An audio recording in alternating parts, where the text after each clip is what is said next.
नमस्कार, स्वागत है आपका भीम न्यूज इंडिया में। मैं हूं आपका दोस्त विनय कुमार सिंघल। आप देख रहे हैं भीम न्यूज इंडिया। राहुल गांधी ने रायबरेली में पत्रकारों पर मगर कटाक्ष किया। सचमुच में देखिए एक हमारे नहीं रिपोर्ट। है, मोदी जी के मित्र हैं, अदानी अंबानी के मित्र हैं। क्योंकि जो जनता की बातें होती हैं तो लिखते नहीं है, दिखाते नहीं है। आपने कभी देखा है टीवी पे किसान की बात होए, मजदूर की बात होते हुए टीवी पे देखा आपने कभी? महंगाई के बारे में सुना? कभी नहीं। मगर अदानी अंबानी जी की शादी दिखाएंगे, डांस गाना होगा वहां पे, 10-15 करोड़ की घड़ी होगी, वो सब दिखाएंगे। मगर इनका काम सरकार पर दबाव डालने का होता है। इनका असली जो काम होता है, अगर सरकार कुछ गलत काम कर रही है तो ये रखवाले होते हैं। मगर आजकल ये काम नहीं कर रहे हैं अपना। तो सबसे पहले मैं आपका स्वागत करना चाहता हूं। आप यहां आए, हमारी बात सुनने आए, दिल से आपका धन्यवाद करना चाहता हूं। 1857 की जो क्रांति थी, उसमें राणा बेनी माधव जी का जो रोल था और बीरा पासी जी के जो रोल था, उसको आज हम याद करते हैं। उनकी मूर्ति का उद्घाटन किया। और अभी मैं कह रहा था, जिन्होंने मूर्ति बनाई कहां है? लखनऊ से आए हैं। मैंने कहा कि बहुत सुंदर मूर्ति आपने बनाई है, तो आपका भी हम रायबरेली आपका धन्यवाद करता है।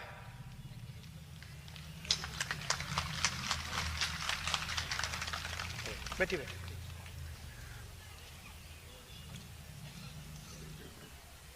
तो ये जो क्रांतिकारी काम किए थे, इसका नतीजा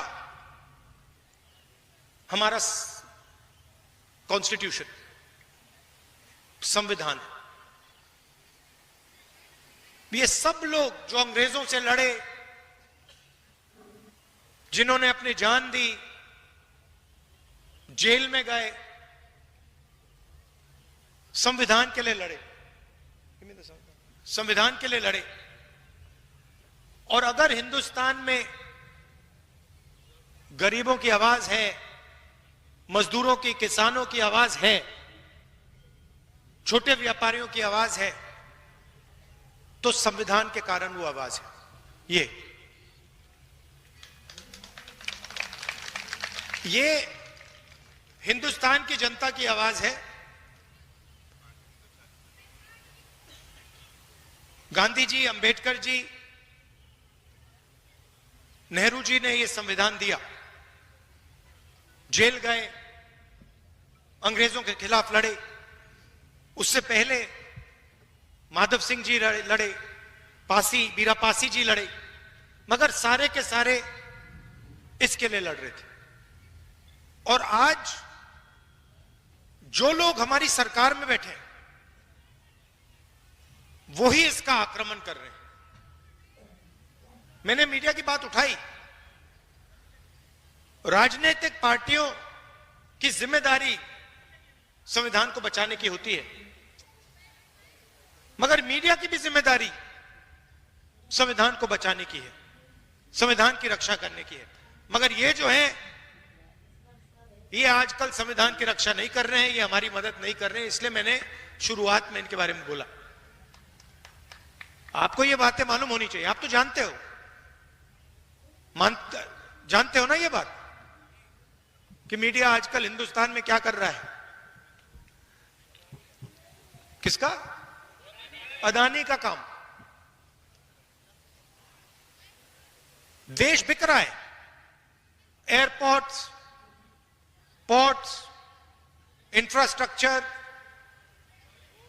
कोल, रेलवे, सारा का सारा बिक रहा है।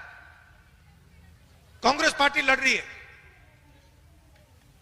मैं लोकसभा में लड़ रहा हूं, सड़कों पे लड़ रहा हूं, कांग्रेस पार्टी लड़ रही है, मगर मीडिया वाले हमारी मदद नहीं कर रहे हैं। कोई प्रॉब्लम नहीं है, हम लड़के जीत के दिखाएंगे आपको।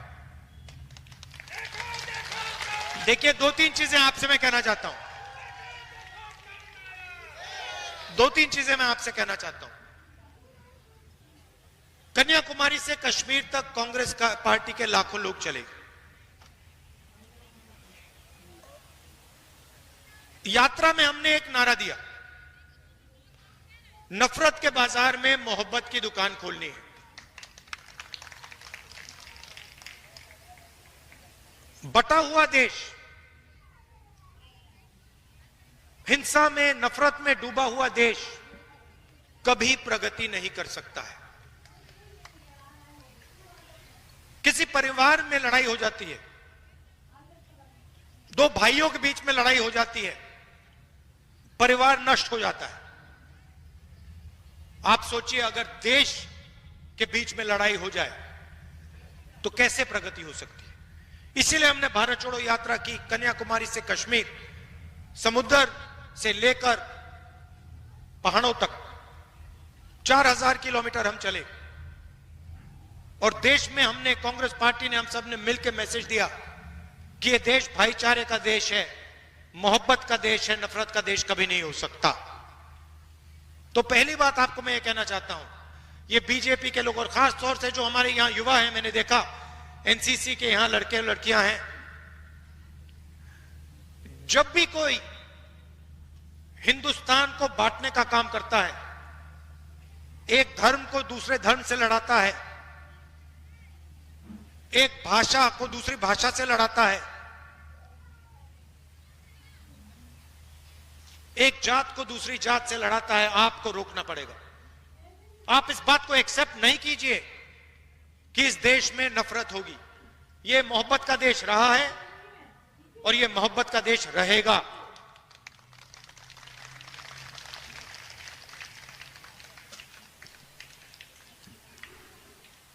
दूसरी बात, देश के सामने दो सबसे बड़े मुद्दे हैं। सबसे बड़ा मुद्दा बेरोजगारी। आज मैं युवाओं से बात कर रहा था, मैंने उनसे बोला, ऐसे टेंट में बात हो रही थी, मैंने उनसे पूछा, देखो,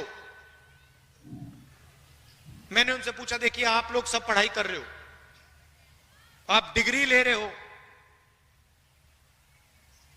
ठीक है, आपको डिग्री मिल गई, हाथ उठा के मुझे दिखाओ, आप में से कितने लोग सोचते हो कि आपको डिग्री के बाद रोजगार मिलेगा। 100 बच्चे थे। आपको मालूम है कितने युवाओं ने हाथ उठाया? एक ने। 100 में से एक लड़के ने हाथ उठाया, बाकी ने हाथ नहीं उठाया। 100 में से सिर्फ एक युवा सोचता है कि उसको रोजगार मिलेगा। और जब मैंने उससे पूछा तो उसने कहा, मैं कहीं ना कहीं रोजगार ढूंढ के निकालूंगा। मगर 99% युवाओं ने बात एक्सेप्ट की कि आज के उत्तर प्रदेश में, आज के हिंदुस्तान में उनको रोजगार नहीं मिलेगा। दूसरा मुद्दा महंगाई। 2 हिंदुस्तान बन रहे हैं। एक अरबपतियों का, 20-25 लोग हैं, अदानी, अंबानी, लाखों करोड़ रुपए, जो भी उनको चाहिए उनको मिल जाता है। कोरोना के समय 1 लाख करोड़ रुपए का बैंक लोन माफ हुआ उनका। 16 लाख करोड़ रुपए उनके बैंक लोन माफ हुए हैं।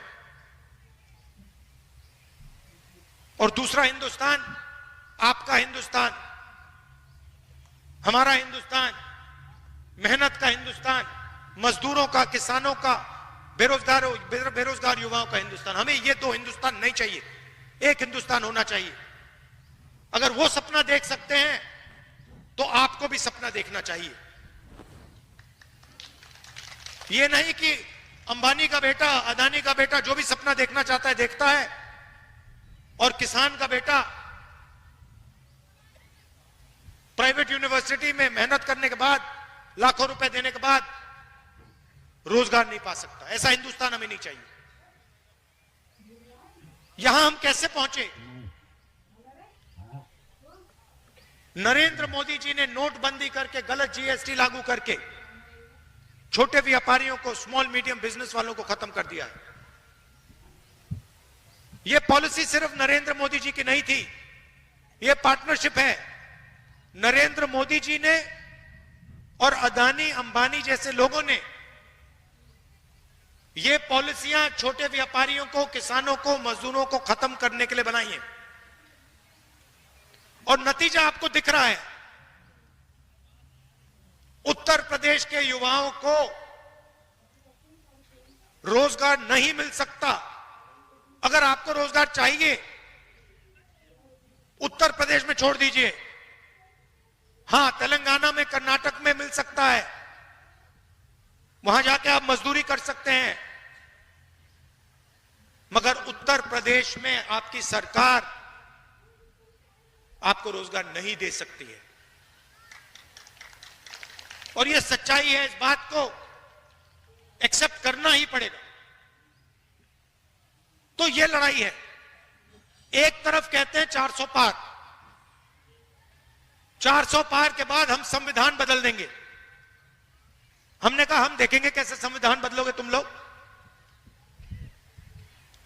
चुनाव के बाद मोदी जी ने संविधान यहां लगा दिया था।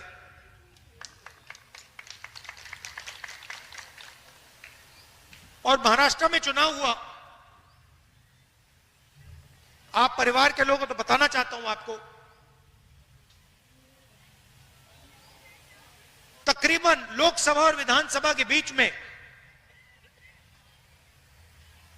तकरीबन 70 लाख नए वोटर आ गए। 70 लाख नए वोटर जिन्होंने लोकसभा में वोट नहीं दिया। हिमाचल प्रदेश की आबादी, नए वोटर आ गए लोकसभा में, विधानसभा में, जादू से आए। हमने इलेक्शन कमीशन से पूछा, भैया ये समझाओ, ये 70 लाख लोग कहां से आए और हमें वोटर लिस्ट दो। इलेक्शन कमीशन ने आज तक जवाब नहीं दिया। मैंने पार्लियामेंट में बोला, पब्लिक मीटिंग में बोल रहा हूं कि हमें आंकड़े चाहिए। ये 70 लाख नए वोटर जो आए हैं, जिन्होंने लोकसभा में वोट नहीं दिया, विधानसभा में जादू से वोट मिल गया, हम चेक करना चाहते हैं ये लोग कौन है, हमें वोटर लिस्ट दीजिए। वोटर लिस्ट नहीं देनी। तो बात आप समझ गए हो हिंदुस्तान में आजकल हो क्या रहा है। ये राजनीति चल रही है, मगर हम किसी से डरते नहीं है। कांग्रेस पार्टी विचारधारा की पार्टी है, और हमारे सब जो कार्यकर्ता हैं, आप लोग बब्बर शेर, आपके खून के अंदर हमारी विचारधारा है। आपके खून के अंदर हमारी विचारधारा है, और आप इस विचारधारा को लेकर